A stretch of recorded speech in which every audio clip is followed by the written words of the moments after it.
Were you an athlete, school teacher, or maybe worked in a corporate world?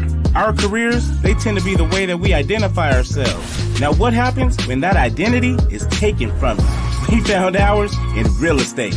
Now, let us help you find yours on the Free Agent Real Estate Investing Podcast, starting now.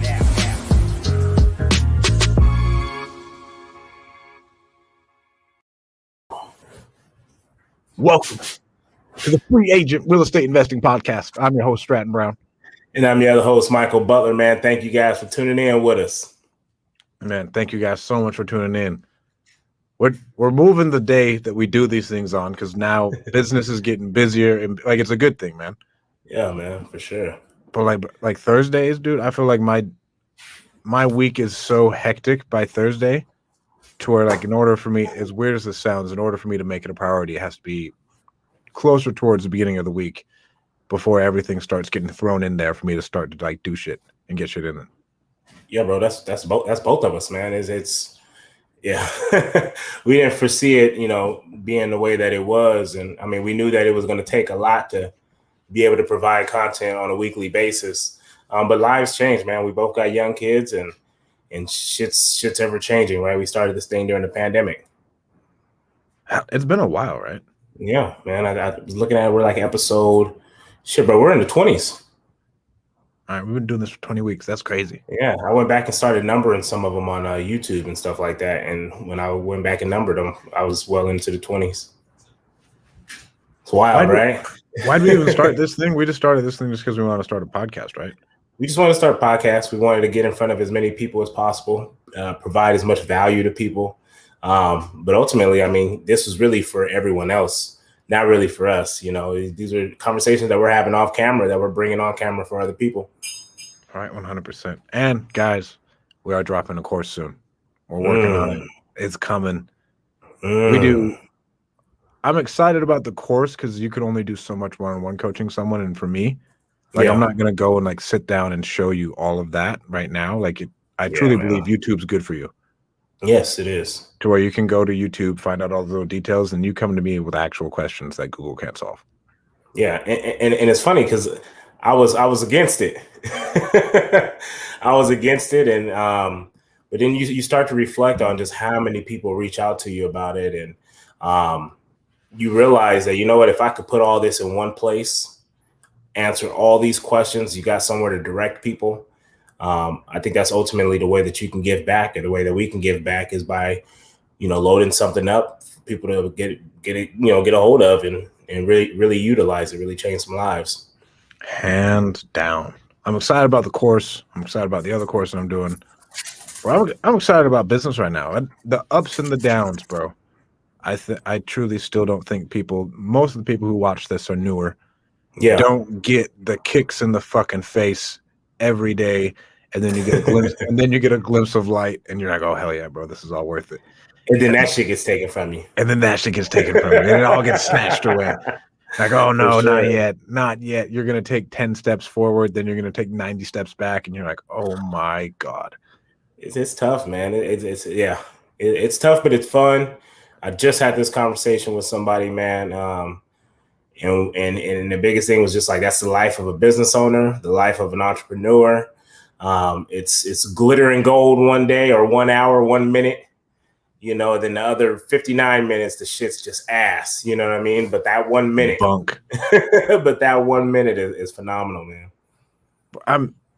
I've lately, right, as you do more and more and shit gets overwhelming, I've seen myself be like, Jesus Christ, do I really have to do this shit? I still question it, right? Why am I doing this? And I like how Andy Frisella says, bro, I want to quit all the time.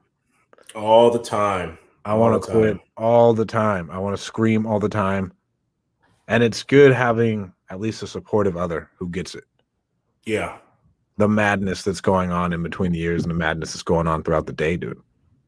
Speaking of that, how is 75 hard going with your significant other? 75 hard. Give me 1 second. I'm gonna go live for some of these folks. Because this is a new time for us.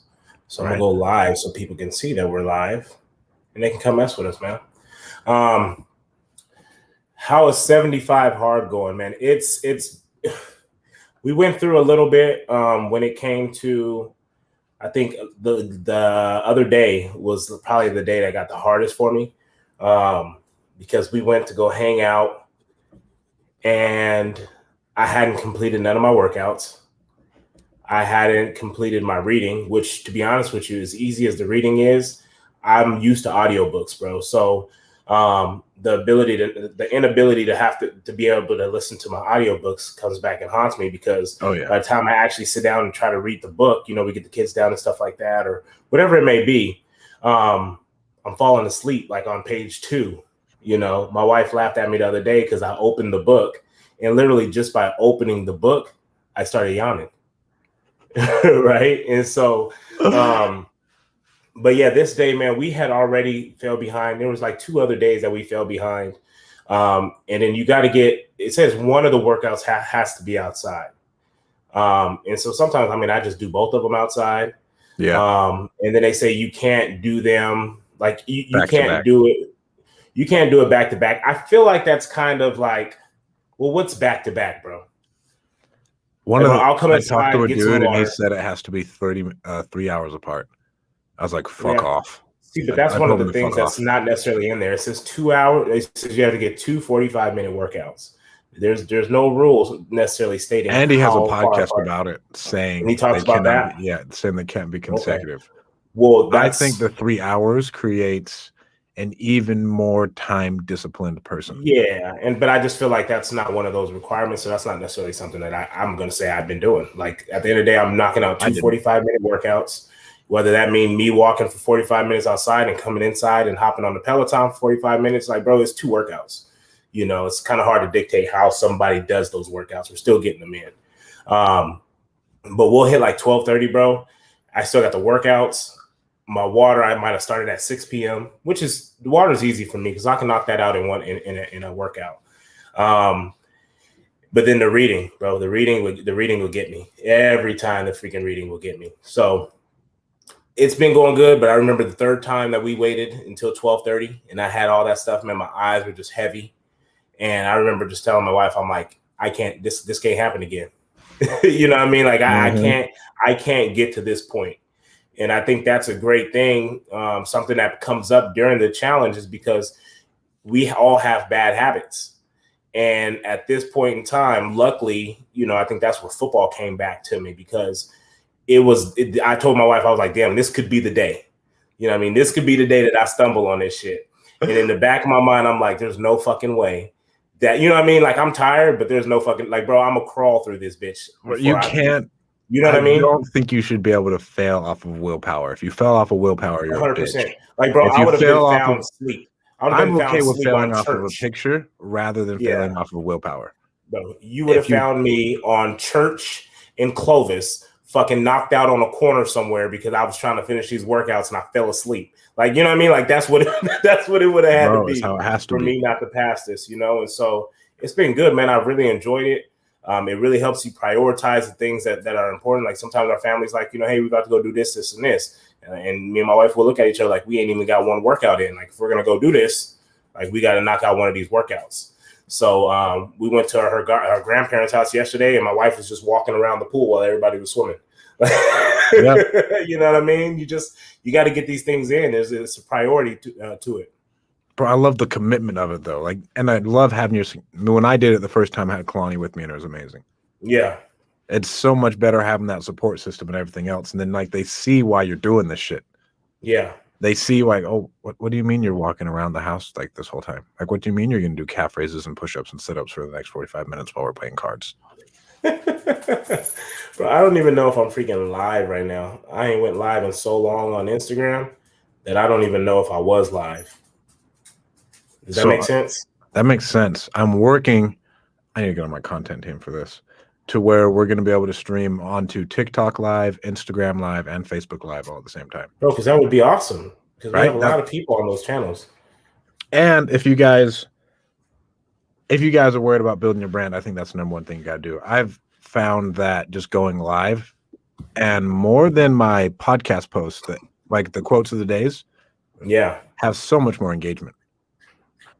So much more engagement. Like me hopping on, but like, hey, don't be a little bitch. You got this. you got today? It's funny because like I never really like I'm not gonna say never really, but like you've heard of Andy Frisella, right? And so I never really listened to his podcast until I started 75 Hard. And bro, I fuck with him so much. Cause he's so real, bro. He's so but it's not in a bad way. Like I read a comment and someone's like, bro, he cussed so much, but at no point, and they're like, that's the first thing that they thought about when they were listening to his podcast. But they were like, but at no point did I ever feel like it was disrespectful or did I ever feel offended by anything that he said. It's like it's like he's cussing you out in a great way. You know what I mean? It's like your alter ego talking to you. Bro, it's like that person in the side of your head who's always there. Yeah, who's always there. It's dope, bro. They it was one he had Ed Milet on it, and they were talking about it. I guess one of their son was like playing baseball, and he mentioned that they had a game the next day, and people were playing. They had a game the next day, and his teammates were out partying, having fun. And his response to it was, "Winning is more fun than fun is fun." Bro, it's the best podcast I've heard. Bro, it is an amazing podcast. Damn, like that's some real shit. Winning is more fun than fun is fun. So much more. You know what I'm saying? And so I thought that was freaking awesome. So I really enjoyed this whole 75 Hard. I really enjoyed just listening to his content and just really just molding myself, man, redesigning who I am. Bro, you're changing though. Like I can see it like that. I was always awesome. I was always awesome. You know what I mean? But this like upstairs, like that mentality's changing. Like you're sure. getting some of that shit. Like, oh no, fuck all this. Fuck all this. We in it now. We in it now. Your tolerance for people complaining, your tolerance for excuses, like all that shit just kind of you realize that you have no energy for it. And I think it's dope that I'm going through it with my wife because being able to see her grow and being able to see her, just she's developing something else, man. I think it's fucking awesome to be able to go through it with your significant other. Oh yeah. And then what diet are you guys doing, bro? That's the hardest part. So we're doing so it's tough to do like no sugar, no carb, because it feels like it's something in something. You know what I mean? Like, yeah. So we go low sugar, low carb. We really, for the most part, we don't really eat carbs. Like if we're eating, like it's a pretzel, or it's those little pretzel chips in the blue bag and the red bag and the green bag, right? Those little thin ones. So we'll eat those when it comes to like carbs. We'll have potatoes or oatmeal like in the morning, just because you got more time to kind of break that stuff down. But we don't eat burritos or rice. You know what I mean? Like a lot of the heavier stuff throughout the whole day. We really limit that stuff. And then for the most part, sugars, it's almost like a zero tolerance for sugars. Yeah, that's at the beginning. I just did keto, and that helped me drop the most. And then I started just cutting out, and then I just stayed that way. Right? It's like I didn't worry about how much I was intaking. I just knew I wasn't going to eat carbs, and I wasn't going to eat a whole lot of processed sugars. Like I'd still eat fruit. Yeah, as far as like candy, juices, and all that other shit, I was like, no, and it helped me out a lot. The sugar, bro, I'm telling you, the sugar is the biggest one. That's the one where I realize I typically will lose the most. I mean, we're 21, this day 22. My wife tells me in the morning, right before we fell asleep, I say the morning because it's like, 1, 2 o'clock in the morning. It was like 1. We finished early yesterday. We finished around like 11:30, 12 o'clock. And she goes, happy 21st day or happy 22nd day. She's like, we're 3 weeks. We've been into it 3 weeks. She's like, we're almost there. And I'm like, shit, we're not even halfway, right? But again, that's kind of like the mental part of it, right? Just telling yourself, oh, you're halfway there, but you're really not. You go keep pushing regardless. But man, I'm down 20. Are you really? 21 days, yeah. Fuck yeah. Congrats, bro. So, I mean, that's easy money, though. I told my wife, when you're this big, it's easy to lose weight. I mean, it's not a lie. Like on my 600-pound life, they can lose like 300 pounds insanely fast. Yeah. And then it gets 100%. Down to the nitty gritty. Yeah. Well, mine is when I hit around that 2. Once I break those 300s, I usually plateau somewhere around like the 310, 300 mark. And then I'll be able to get it down to about 380 after about a week and a half. Sorry, you cut out. So I'll get stuck around 300 to 310. And then after like a couple weeks, then it'll start dropping again significantly to like 280. And then typically I would stop at that point just because it becomes one of those things where you're just kind of going hard and you just feel like it's just dropping off of you. How low do you want to go? I've always wanted to get back down to 250, 260. When I first got up to 300 before, I got down to about 280. And I felt great. I looked great. And then the next time, same thing. I got up to like around the 320s, 330s. Got back down to 280. Same thing. So I want to get lower, but at the same time, it's tough because when I usually that 280 mark, usually I feel pretty fucking good at 280. So only thing I didn't like is last time I had lost weight, it was strictly cardio. I didn't do a lot of weights just because that's what made it easy for me. Huh? You want to get some more mass going, right? I just didn't like how it felt. Like I lost weight, I felt good, but I didn't like mentally. I didn't feel good. I didn't feel strong. There was just things that I know I typically would be able to do that was kind of like a struggle for me. I just felt weak. You know what I mean? Okay. So maybe that's the ego thing. I didn't like it. So like 3 days ago, we just bought a home gym. But lifting weights makes you feel strong personally because you're pushing yourself, right? Like, there's a mental fight to lifting weights. You know what I mean? Cardio in a way is easy, you know, but it's different when you throw. No, when I say cardio is easy because I lost 40 pounds walking. Yeah. Like I went to the gym every day, hopped on the treadmill, walked for an hour, and I just took the incline. Every minute on the minute, I went up an incline. And I went all the way back down, and then I'd walk the last 30 minutes. Okay. So I did that, and I lost fucking hella weight, but then I just didn't feel strong. And so that's why I just talked to my wife. And so, again, we're investing in ourselves. We got online, and we bought a gym that'll be here next month. Oh, what's today? What's today's topic? It's not the money you make, it's the money you keep. Yeah. One of the topics today is don't count the hens. What is it? Well, don't count the chickens. Don't count the chickens before they hatch, bro. Don't count them chickens, boy.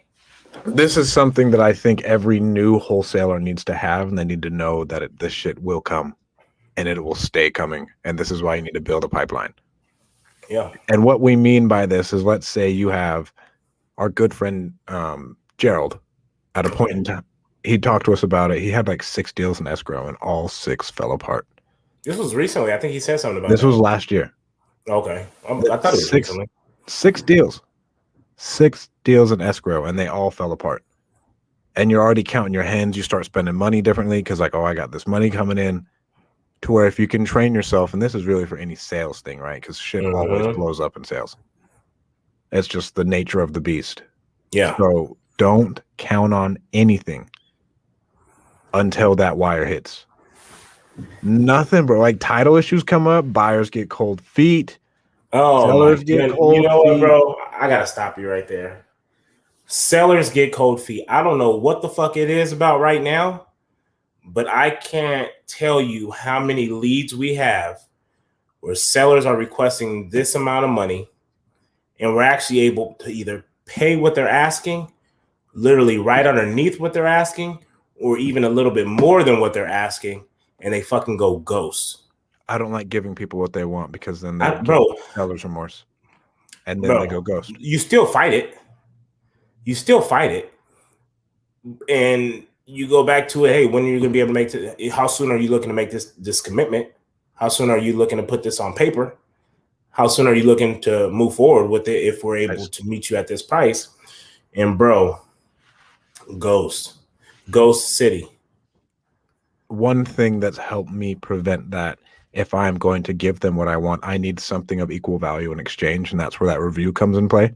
Yeah. Right? Because like they have to feel like they're getting a lot out of you, or they're gonna go shop your ass. Or they're gonna shop me, that's fine.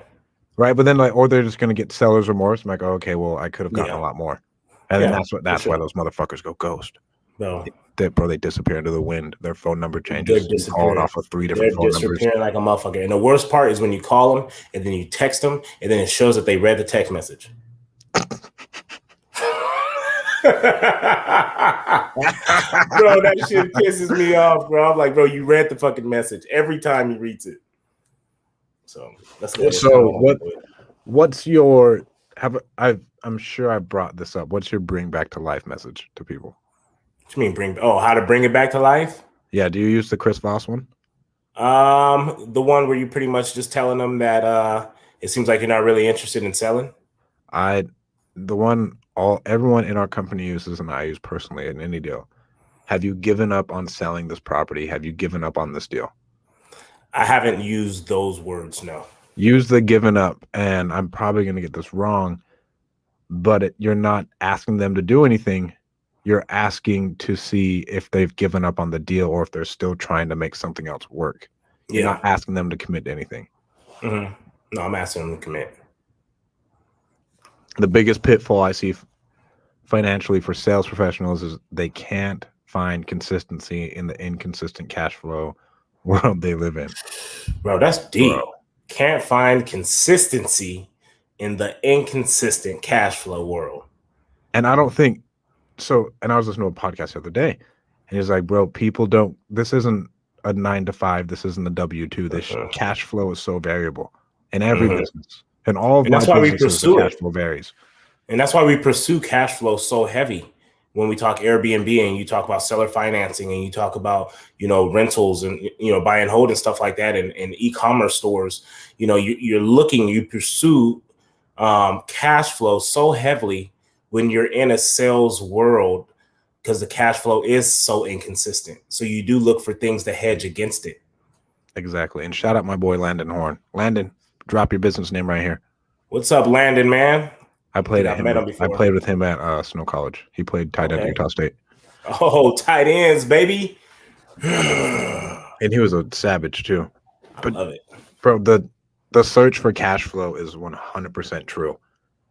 100%. Okay, 100% not exclusively sales, can be W-2 earners as well, as far as being able to not manage your money right. And Landon is, I don't know if he's a full-time financial advisor. But that's the thing. There you go, right there. All right, there we go. Landon Horn, RICP, Northwestern Mutual. So the consistency, yeah, bro. Like honestly, and it comes down to mindset, and we've talked about it before. Like you almost have to see it's crazy because it's kind of irresponsible in a way when you think about it. Like you can see your account dwindling. But in your mind, like it's almost like an illusion to me. This is kind of how I foresee it sometimes. Like I see it dwindling down. And it's just like, I see it, but like I don't give a shit in a way. Like, like you're still betting on yourself. And I think you just got to trust your ability and have such an extreme confidence in what it is that you do. Where that it's going to eventually, the tide is going to turn. We talk about in this business, we talk about peaks and valleys. Those peaks are dope as fuck. But to be honest with you, what really makes you is how you respond to those valleys. I'll purposely put myself in a fucking valley. So having been in some deep ass valleys, personally, I love cash flow because I don't like the stress it puts on me. Yeah. Because like I don't want to talk to anybody, bro. I just got to go work, and then I'm not a good father. I'm not a good spouse, right? Because like I was like, okay, well, no, we need to eat tomorrow. So guess what? But like you're not going to see me for a couple of days, right? Like I need to go hunt something. That's truly how I feel, and that's why I like the cash flow, right? That's why we have the e-commerce stores, the rentals, call magicians, the skip tracing, right? I'm just trying to, and the coaching, and then that's why, honestly, guys, for the courses, I suggest you come up with something. Sell it as a course, because I promise you, we will create this one course, and let's say we sell it for $2,000 a month. We have one person buy it every month, but that course is there forever. People watch this podcast forever. Me and Michael get $1,000 of cash flow each for the rest of our lives a month. If one person buys it, and that covers some payment of mine. Something, bro. It at least keeps the lights on, right? Right, it keeps the lights on though, but it's true cash flow. Like, how much people will do for $1,000 from a rental? Bro, well, I see it in Airbnb, right? Right, exactly. So yeah, I do. I know how much I've spent to get $1,000 in cash flow. Right, you know what I mean. So you do a lot to get $1,000 in cash flow, but I don't count the chickens for the hatch. And then as soon as you get money, I think cash flow is king and cash is king. Right, being able to have multiple sources of income. And I'd tell you to master one first. Get that engine rolling, get that money coming in, and then diversify. I wouldn't I'm half. I've made that on, mistake. Right. I made that mistake trying to diversify too fast, and what happens is the machine that actually generates the money, that bitch started getting dry. And 100%. so, right. But like I said, the greatest thing about it is when you know how to do something and you have a confidence in how to find deals and how to get deals, it going dry doesn't necessarily scare you. If anything, it's a teaching moment. You can't put too much of your attention onto something else until you have this well-oiled machine. Bro, you have to like that. And we're saying like don't diversify. And I did this with Call Magicians. Now let another business, my wholesale business, slip. And then that's the main high ticket producer at that time. Yep. And so then I go, shit, we got to run back here and we got to go create whatever partnerships we got to do to keep that thing rolling, to make sure that cash flow is coming in, bro. The cash flow is king. And I'll use Gerald as an example. Gerald just made a significantly large chunk of money off of the deal. If you guys didn't, and if you guys hadn't watched the episode where we had Gerald on here, I believe it was 2 weeks ago. 2 episodes back. It was like a month ago. It was a month ago, but it was about 2 episodes back, right? You guys go ahead and find that. It's on YouTube. It should be on the podcast, streams and stuff like that. Go back and listen to that podcast because Gerald definitely had my head spinning. Thank you for saying we're dropping fire, Gerald. But the thing I'm going to take from this, Gerald automatically started investing that with an investor. So he took the large lump sum of money and automatically, I got enough money to live off of. This large lump sum needs to go make me more money. This thing needs to give me comfortability and cash flow. Who is it? My son. What's going on, Tyson? Just walked in. I was like, but cash flow is king. I don't like, bro, I've been poor and I don't like it. Yeah. I've been poor and I hate it, bro. I hate not being able to get what I want when I want it. Yeah. To where I've created a lifestyle of that, to where I don't like putting myself in that situation. And I feel comfortable spending a lot of money on things because I have enough cash flow to support myself. Yeah. And sometimes you got to spend a lot of money on things just to stretch yourself, right? Because at the end of the day, we all come from whatever backgrounds we come from. If you're watching this or you're an entrepreneur, 80% of the time, if you're a first generation entrepreneur, you done came from, a place of some type of trials and tribulations. You know what I mean? So there's going to be things that we grew up in, when it comes to handling money, holding on to money so tight, just little things like that eventually we gotta start breaking barriers to those things, right? We gotta start breaking through some of them. So that's kind of where I've seen myself recently, is just paying for stuff that I typically probably wouldn't pay for based off the price of it. But that's just, to kind of just break through that mental barrier of like $500 is a lot for this, or $600 is a lot for this. Like sometimes I just buy this shit just to expand my mind and expand my wife's mind. And this is what we do now, right? And I talked about now, instead of driving everywhere, like I only fly. And then the next step is going to be I only fly first class. And then the next step after that is like I only fly private. And I know people where they have taken those steps and it's an actual thing. Yeah. Right. But then it's slowly expanding your mind. I know we've talked about it before when we talk about like material things. And again, referencing, since I have no problem freaking, plug in Andy Frizella and stuff like that, just because we are doing his challenges and he's definitely changing our lives. You know what I mean? And so he had mentioned on his podcast, he talked about Gary Vee. And Gary Vee is like, he's been, he said, I love Gary Vee. But Gary Vee talks a lot about material things and just how you shouldn't aspire, or that you shouldn't set goals based off of material things. And one thing that Andy has said that I thought was dope was that he was like, it's toxic to say that. He was like, because his goal was to be able to own it was like a Lambo or a Ferrari. Right. But then you get people who's already been there and bought Lambos and Ferraris, and it's like, oh, it's not what you think it is. But it's like, well, fuck, let me aspire to get there. And when I get there, let me discover that on my own. Let me cry in the Ferrari, bitch. Let me cry in the bitch first. Don't tell me I'm gonna cry in it. And he just said, when you take that away from people, you essentially take things away from them that they're using to accelerate their lives, or things to push towards. And so I thought that was freaking amazing, because I think once you start making money, you're always going to have people telling you to be financially responsible, and materialistic things aren't going to make you happy. But you also got to understand that when you're in a low place, these materialistic things are things you could never fathom owning. And so just by thinking, you know what, if I keep my head down, I bust these cold calls, I smash out these deals, I get some passive residual income, whatever it may be, I'll one day be able to afford these things. That's what gets some of those people out of those holes, man, and helps them get to a place to where they can go cry in that Ferrari or in that Lambo and be like, hey, this ain't worth it for me. You know what I mean? So you don't ever want to shoot down people's dreams like that. No, and I don't like people shitting on other people's whys. If you want to have a fucking jet, go get a jet. And if that's your why and you're a single adult and you don't have any family to worry about, and like, this is what I want to do, go get it. Like, go chase your dreams, bro. Don't let someone shit on your why just because you want a Lambo or something else. Because like, oh, you're all about money. And then why are people shitting on them? Because they can't get to it themselves. Because they're afraid to pursue something like that. Well, why would you want a jet? Like, bro, do you have a jet? Have you bought a jet and just, it just wasn't what you thought it was going to be? Like, don't shit on me trying to elevate myself because that dream seems too wild for you. Like, who are you? Who are you to shit on what I'm chasing? You know what I mean? And so that's how I always see it. If you want that Lambo, you want that jet, bro, you want to go own an island, bro, it costs money.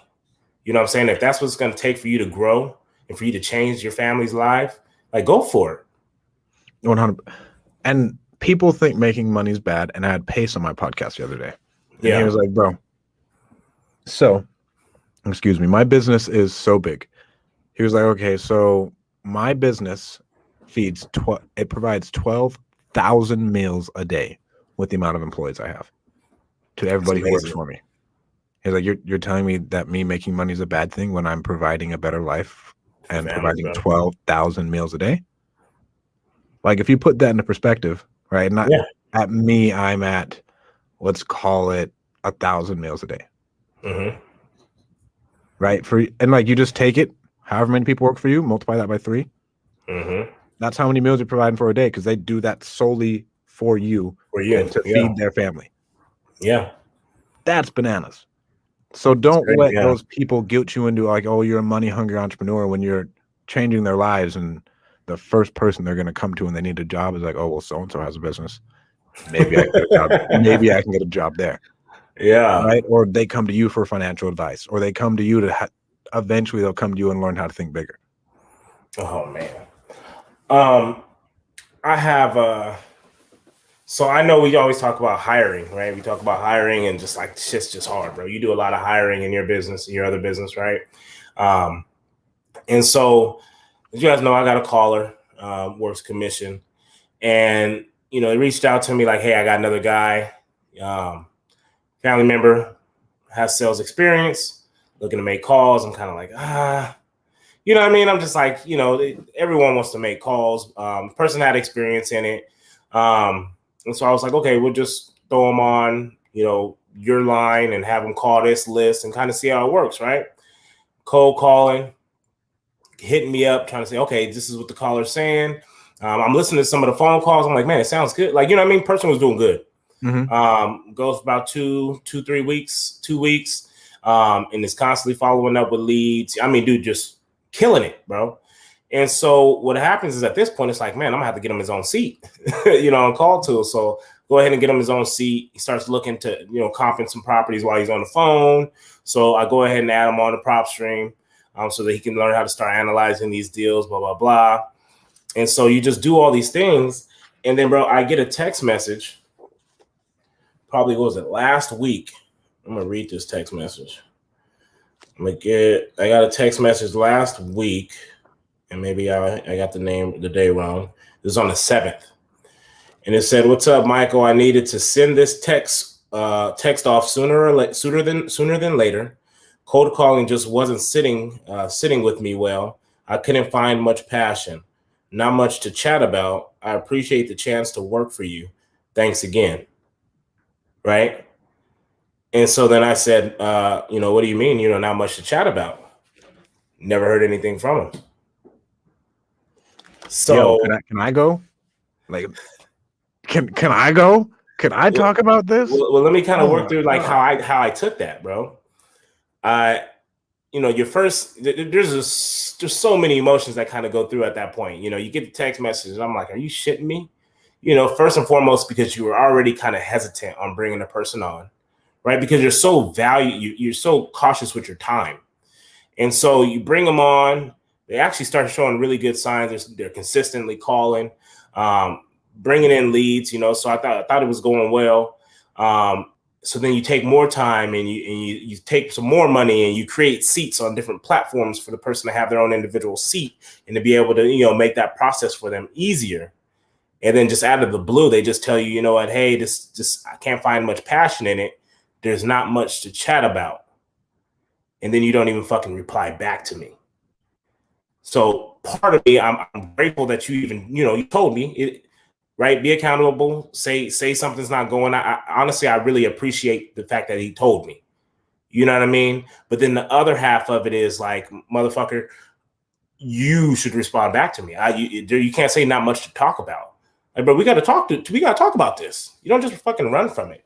And so kind of just left it like that, bro. I was a little bit upset about it, but again, I was grateful that I guess that person seen it before, it went a whole lot longer and wasted more time. Bitch, passion? The fuck you mean passion? Yeah. You want to make money or not? Yeah. Passion? That's what it came down to. Bro, 3 weeks. 3 weeks. Bro, if any of y'all listen to this and like, I need to pursue my passion, go the fuck off. There is no passion, right? Your business is to make money. Then your business does good enough to where it can fund your passions. This is cold calling. You're learning. Bro, you're learning. You're not going to get nothing fucking passionate about cold calling. There is nothing. You know what I mean? I own a call center. No one is passionate about fucking cold calling. Like, you're going to do a bunch of shit in your business that you're not passionate about. You need to learn it, learn how to be a better leader, then delegate it. Yeah. But there are very, very few things in business that you're going to be extremely passionate about. Yeah. That's just truly how I feel. I don't know anybody who loves waking up in the morning to get 4 text messages from clients saying they're unhappy. Your why just has to be better. Right? Like, your why has to be bigger, bro. There's no fucking passion. There's no passion in cold calling, bro. So why are you doing it? You pick up that phone, it's because you're looking to solve somebody's problem. You're looking to help somebody. You know what I mean? Like, to me, like that's the mindset behind it. I feel like when you say that there's no, there was no passion in it. Like, to me, it's selfish. What passion were you looking to find? Like, were you just trying to fulfill yourself? Your why is not big enough. Then, if you can't find passion in cold calling, then you don't see what it's going to be able to provide for your family, what it's going to be able to provide for people around you. What service you're providing to others. What problems are you solving? Like, that's passion. Passion is purpose. I'm still stuck on the passion. Like, you have an opportunity to go in and make 6 figures in your first 6 months if you really go hard. Yeah. You have a better money. With no money. And like, you can go in, step in to do something and make more money than you've ever made in your life, and you still don't have enough passion. Like, nah, bro, if you can't get passionate about making money, then I can't get you passionate about anything. Like, are you passionate about flying out your parents somewhere? Are you passionate about spending more time with your family? Like, are you passionate about all these other things? If you are, then you need to start making these fucking sacrifices. Yeah. So great person, bro. He was dope, dude, bro. At the end of the day, I mean, I don't have nothing negative to say about him. There we go, Chang. Let him know, Chang. Good. Oh, I took it off. There you go. God damn it. Cold calling is an opportunity to fucking grow and learn the fucking game. 100%, dude. Like I said, after 2 weeks, he was already on PropStream. We're about to start going over freaking comp and property so he can look at them when he's on the phone with them. At some point, you're going to know so much that it's not even worth it for me to have you as a cold caller, right? You get promoted. You done proved your value. And at that point, maybe there's payroll at that point. Maybe there's higher commissions. Like, who knows? You know what I mean? But not staying around long enough to fight your way up. Like, I can't get on board with that again. You can't want it more for some people, right? But this person is in real estate. They are looking to continue to grow when it comes to flips and stuff like that. And so, I mean, I don't know. I don't feel too confident about how that's going, bro. But Chang, man, you took the words right out of my mouth. But I mean, bro, the passion goes away when there's no money in your bank account. You and your son are fucking eating rice. You have to go donate blood the next minute. You have to go find a babysitter to watch your fucking 6-month-old son. Like, there's no passion in that, bro. Bro, like I said, passion is purpose, bro. Your purpose is what's going to bring you passion for whatever the fuck it is that you're doing. You know what I mean? And you will never, ever, ever make it in business if you're trying to do something that is only your passion. My passion is to be able to give back the most that I can, right? I've always said, bro, I went to Sunnyside High School here in Southeast Fresno. And I've always said to myself that I want to get to a point where I can donate money to those kids in Southeast Fresno who grew up in the same neighborhoods that I grew up in, right? Be able to show up and be able to pay for Nike jerseys, every year, be able to do fundraisers for them or, whatever it may be, bro. Like, I don't know what it looks like, you know what I mean? But I've wanted to be a donor to my old football program. And for them to have someone to look at and aspire to be, because I gave back to them when they were younger. But I also know that I can't give shit until I get to a point where I've made enough money to where I can give as much money as I want and it doesn't affect my household. So when you talk about not having enough passion when I'm cold calling, it doesn't fucking matter, because the purpose of why I'm cold calling is drastically bigger than any type of passion that I'm looking for. My passion to want to help people is bigger than me worried about cold calling. Bro. And I want to take this two other ways for you people and who are hiring people and you're afraid of hiring the wrong people. I had a mentor of mine. I was like, bro, like, am I hiring the wrong people? Like, all the shit's falling through the cracks. Word for word, yes, you are hiring the wrong people. Yes, shit is falling through the cracks. Deal with it. You're going to fire the wrong people and you will fix the cracks. Yeah. You are going to hire and fire people like nobody's business. People are going to come and go. People are going to give you those horseshit excuses about passion or whatever, but you got to keep pushing. We can't let it get us down. That's the tough part. You can't, like, I'm sitting here and I'm actually getting more upset. I'm getting more upset because, at the end of the day, again, it happens, right? Life of an entrepreneur. But the more and more I think about it, and how I was sitting here talking about purpose, and if anything, it took time, or it took away from where I'm trying to go. And yes, I know that sounds selfish, but again, my purpose isn't even about me. So I'm more offended by the kids that it took away from. You see how deep that shit done got, you know what I mean? So that's just kind of where it stems from. I'm on a path to be able to do something. And so I don't want anybody wasting my time. Maybe I'm listening to too much Andy Frisella, but that's just kind of, so. I'm starting to have kind of a no tolerance for people wasting my time if it's not trying to move into a good direction. You know what I mean? Welcome to the ship. You used to think I was an asshole. Now you think I'm rational. People too much credit. They just waste your fucking time. What's going on, Steve? Steve says right on, Mike. And I think you're 100% on board with that. The only thing that I think could help with what was going on is how can we paint our vision so big that their vision fits inside of our vision? That is something that I try and work on constantly and try to relay to my companies. To where you are going to make so much goddamn money working for me that you think my goals are unrealistic, but to me, like, no, we're going to do this. Where we're going to sell our company for $1 billion, and I promise you're going to make $20 million in the process. And I get them to believe they can make $20 million when their goals were only like $200,000 a year. That's my job. My job is to stretch someone that far, pull that much out of them. Be like, no, bro, this is where we're fucking going. Like, we're going all the way up there. You're either on board or you're not.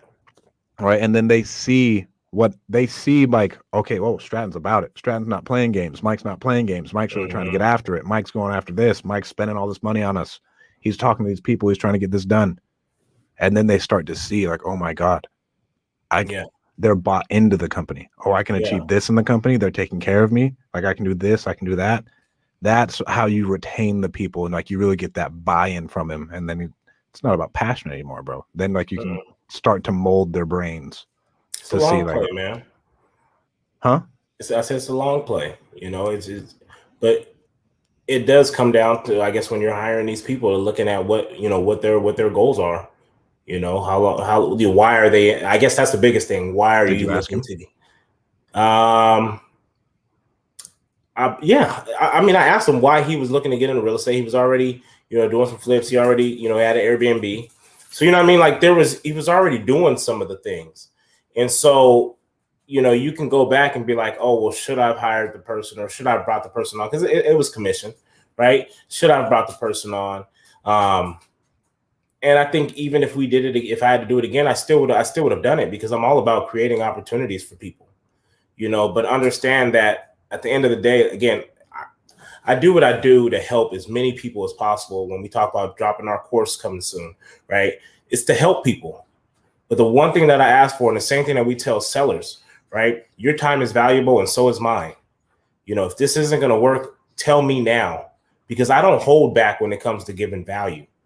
When I talk about adding someone to prop stream and adding them to my podio, like those are seats that are paid for. It's not a lot of money, but it still adds up to my expenses each month, and it makes my risk a whole lot bigger than what it was. It's more money to them, though. You know what I mean? They when you ask, they wouldn't go Oh, pay for it. That's a lot when of you money for ask them. to come join me, or you ask to learn from underneath me, or learn side by side with me, understand that there's a slot of time that I'm dedicating to you, to your family, to your kids, to whatever it may be. Don't waste my time because it's very offensive. And I think that's the biggest message there is if you don't plan on doing work, do not reach out to me. We're going to drop this course. You can go spend your hard-earned money, buy this course, and learn at your own speed. But when you want to come work with me, understand that your purpose better be fucking phenomenal because I don't have time to waste. I don't. So I quit even doing. I don't bring in people internally anymore. I just charge for coaching, and I'll show them how to do it. But like at that point, they have their own buy-in. That money's their accountability coach that's going to hold their feet to the fire to know how to do it. Because this shit isn't hard. I'm really there to push them along, and then when they get a lead and they're like, "Hey, let's talk about it," that's really when I come in. Like if you think about it, everything we do is on YouTube until it gets into the weeds of talking to sellers and then mindset. Title issues, how to deal, how to deal with those things, the things that takes experience, right? And then telling them that they can do it. I truly think like half of me paying DM is for DM to tell me I can do it. It's like, bro, you're no different than me. Like, you know what I'm saying? Like, but that confidence boost in that, having someone who wanted to buy a helicopter and put it on his house at 27, like he's like, oh no, you're no different than me. You're in the same place. Think about like the boost that gives me. Yeah, that's worth the money in and of its own. Like I already hold myself at a different standard to where if you can make those people feel good, that's the way it goes. So we do things we don't like. So one day we get to where we want to be at. Only some have that mindset. 100%, man. I'm glad you two do these things and see what we investors go through. Yeah, man. It's tough, man. It's tough when you mentally bring yourself out of tough situations and you expose yourself to something that you never could have fathomed when you were younger. And you have so many dreams and aspirations of being able to do that for others. And I think that's one of the hardest things about being an entrepreneur or an investor is trying to open up other people's eyes to it. I think that you take it's almost, you're raising your kids, right? And they disappoint you by doing something that, you never thought that they would do, or, I mean, it's kind of deep. I guess it's trauma from the past. Who knows? Hands down. And then, Steve, people pay you to pay attention, bro. So true. He said, when you pay attention. Hands down. 100%. I mean, I put myself in a shitty financial situation by putting a wholesale course at the beginning on a credit card as an accountability coach. Like that was my mindset. Like I'm too deep in it now. There's no going back. I'm too deep. I was like that, and that's how I took it, and I kept moving forward. And at some point, you always go back to use it, man. And that's same here. I buy courses. I know that they're there. If I ever start having issues, I'm like, well, fuck, you pay for that course. Like, go watch it. So I agree with you, Steve. And then another topic I wanted to cover was hard work. And this goes into the passion thing, bro. Like that wasn't even planned. Like, bro, this shit is hard work. And it gets easier. And the more you think and the better you get, it's not hard work anymore. You just set a new level for yourself and it's no longer hard work. It's work. But you have to constantly be working hard to break through that next level to make it easy. And then you're working, setting up a new system, working really hard, and then you break through it. No, bro, this is a new normal. And then you got to push through again, right? Because like now, like let's say if I didn't make 6 figures a year, I don't know what I'd do. Like it's the new normal. Pissed.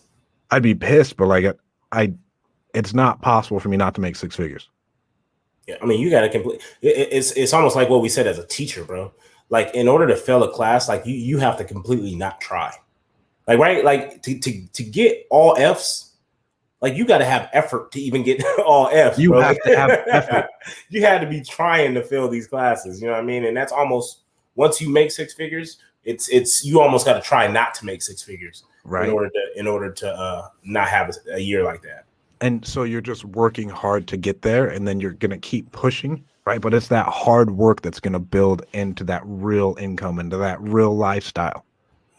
You're not just gonna like cold call for a little bit and then give up. Like if that's your mentality and everything, bro, you're never going to. And this person probably thinks we're shitting on him, and I truly am, right? Because like if you're quitting, like I have a problem with that. Because if you're quitting at this, what are you gonna keep quitting at when this is the easiest opportunity ever to make money? And that's really why I wanted the conversation.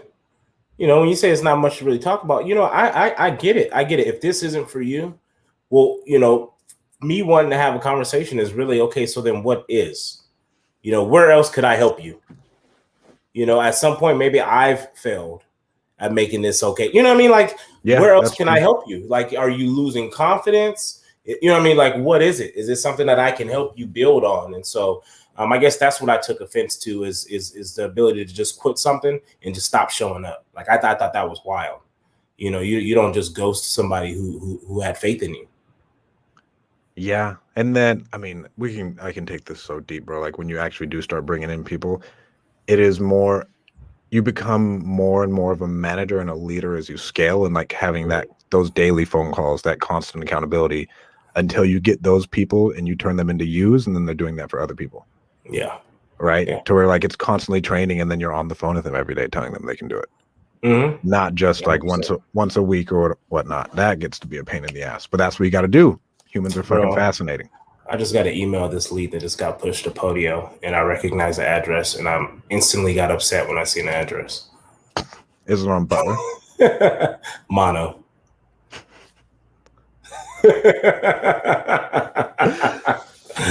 Instantly got upset when I seen the goddamn address. I feel like I done seen that address pushed like 10 times.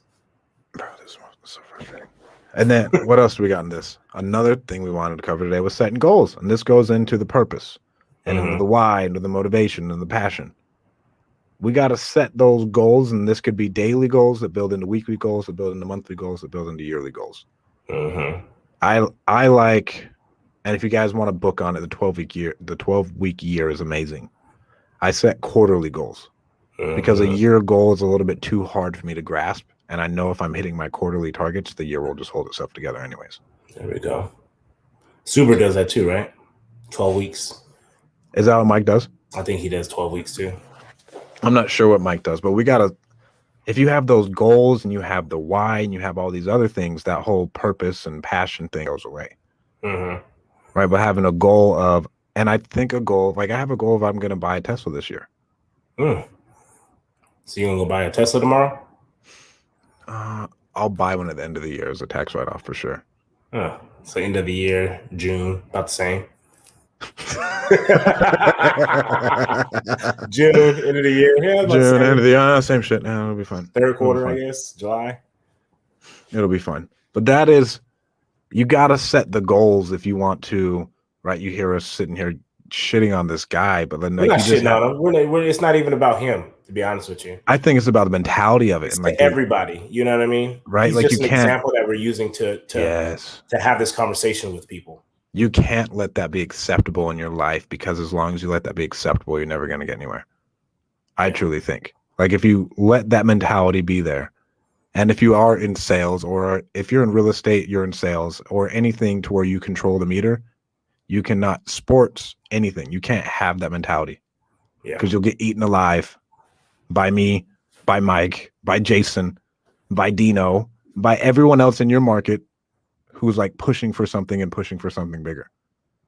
And we can even use that towards, like, I have a 7-year-old, right, Tyson, and 2 years ago we were approached about modeling and acting, because if you guys know Tyson, he has a huge personality, beautiful smile, like the kid's just fucking phenomenal. You know what I mean? And so that was something that we were kind of hesitant about. And then the company that I guess had reached out to us about him was very reputable when it came to the Central Valley. We paid like $3,000 to get him into coaching. He started doing that, and it was all for a showcase that would take place in like August of 2020. Well, obviously he did all of this, and then COVID hits, right? And so we do the showcase. I believe it's like a virtual showcase, or maybe he went in. Maybe it was like in March. So right before everything was starting to happen, and he got signed by an agent. It affected us kind of getting him a manager, but me and my wife kind of just took up on that task in a way, just because everything became at home, self audition, right? Self tape. And so we went all last year with him not being able to go to classes, all these things. And recently, I guess stuff's starting to pick up a little bit. So we're getting, emails from his agent on different auditions. And so that's tough, man, because they'll send it to you today. Like, say they sent us one on Friday or Thursday night, and she said, can you get it to me by Saturday? No, it was Friday. And she asked if we can have it done and sent back to her on a Saturday. Well, we're talking about a 7-year-old who needs to remember scripts, right? Who needs to make sure that he gets it right. We're moving everything around in our kitchen, setting up a camera, all this stuff, and telling him, okay, that was great, but you got to remember to do this, remember to do that. You know what I mean? So like, he's getting frustrated, bro, having breakdowns. I ain't got a lot of patience, so I'm getting upset because I'm just like, bro, like, if we could just knock this out, like, we'll be done. You won't have to do it 1,000 times, right? And so all of that to say, it's tough because now he mentions that I don't like doing this no more. Right. And I think as a parent, if your child doesn't want to do something, you at that point, you never want to force your kid to do something that they're probably not passionate about. And here's why me and my wife have chose not to let him quit. First and foremost, because I don't like the word quit. Right. But again, we're talking about you don't want to push them to do things that, they're not interested in. But the reason why we're not allowing him to quit is because the reason why he wants to quit is because right now it's tough. He's done like 5 or 6 different auditions. It's been freaking gruesome for him when it comes to having to reshoot. But he still doesn't know what it's like to actually get the role, to win, and to be able to go to LA and see what that entails when it comes to winning. So I refuse to allow my son to quit something because he hasn't won in it yet. Now, if he goes and wins a championship, bro, and he's like, you know what, that wasn't, that shit was okay. Cool, bro. Like, I'm okay with that because you know what, you fucking busted your ass. You got that audition. You got that role. You know what I mean? You killed the role, but you're not fucking with it. I'm okay with that. Powerful. It's not you, but I refuse to let you quit. And my wife's the same way. She's like, I refuse to let him quit because he doesn't even know what he's missing out on yet. And so that's why we continue to push him to do so. Because one of these days, because like I said, he's fucking phenomenal. And he's going to get one of those gigs, bro. And people are going to love him because they already do. You know what I'm saying? So I think it's the same thing when you talk about real estate and finding your passion and finding your purpose. Cold calling is not fun, bro. But wait till you close that deal. Wait till you fucking win. Winning is fun. No one likes practicing. No one likes 6 a.m.s. No one likes lifting 4 days a week, running 4 days a week. Like, that shit's not fun, bro. But winning is fucking fun. Bro, it's so fucking fun. I like making a lot of money. I like feeling good about myself. Right? I like being able to go wherever I want. Like, that's winning. Like, and you have to build winning into everything. Yeah. But you also got a coach, bro. And so what do you think we're going to do? I told him, me and my wife was sitting there and we're like, we're never going to be able to emulate exactly what it's going to be like to get a role. So we'll probably just take them to Universal Studios. We'll go on the whole little tour where they shot all these movies and stuff like. At least let them see what it kind of looks like and visualize. You know what I mean? And then you go to. And so that's kind of what that's probably going to be the next step for us. Bro, that is so powerful. I love that. You want to end on that? We'll shout out this guy right here. That was powerful, bro. I love that. I appreciate that, man. Got me hyped. Investing in real estate takes a certain mind state, bro. Shut up. Once someone get there, they can't get into it. They can get into it. Purpose got bigger than what they're doing right now. It's got to be bigger than what they're doing right now, 100%. Man, Chang been dropping them dimes in them comments, boy. Right, bro. Sorry, Chang. I can't read for shit. I just got my mind blown.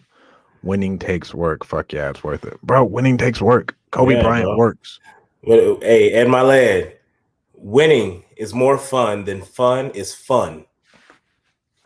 I think everybody needs to listen to that thing, bro. Because it's anybody who you see who is successful, all they're doing is winning at life. And if we're going to end on that, I think it's best that I at least give them the freaking podcast that it's which one it is. That's the episode title, bro. Oh, is that? Oh, it is, huh? I think I posted it on freaking on Instagram when I was listening to it, bro. I might have to go back and listen to it.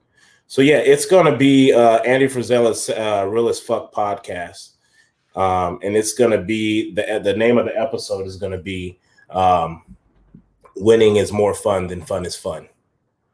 Go listen to that episode, man. I highly encourage y'all listen to that episode because there were so many gems dropped in that damn thing. Like I said, I'm about to go listen to that shit again. And now that I'm juiced, man, go win, guys. Like doing good at life is winning. Winning is fun. Like you're winning and you're constantly winning and you're stacking those W's, and sooner or later you're going to be Alabama. You're always winning. Like what is it? You're expected to win. It's the standard to win. All we do is win, and nothing else changes. Boom. So thank you, Chang, Steve, Dame, Gerald, Landon. Thank you guys for tuning in. Everyone else who possibly didn't comment on, make any comments or ask any questions, that's 100% fine. All we ask, guys, is that you share this podcast. You share it on your Facebook streams. You take a screenshot of it, post it on your stories, tag me and Stratton in it, man. We'll probably start giving a giveaway. We're gonna do this course, and at some point, I think we should probably give away our first course, right? We'll give away our first course. I think that'd be dope, bro. I think the best way that we can start that off is when we complete that course is that we give away the first one. So go ahead and share, guys. Share this podcast with as many people as possible. We'd love to, create value for as many people as we can.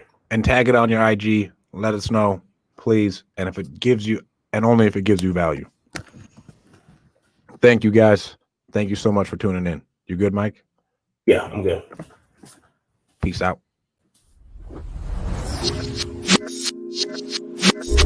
Thank you for tuning in to the Free Agent Real Estate Investing Podcast. Don't forget to give us a 5-star review. If you would like to stay in touch with Stratton and myself, follow us on Instagram. And please be sure to subscribe to our Free Agent REI Podcast YouTube channel and give us a thumbs up.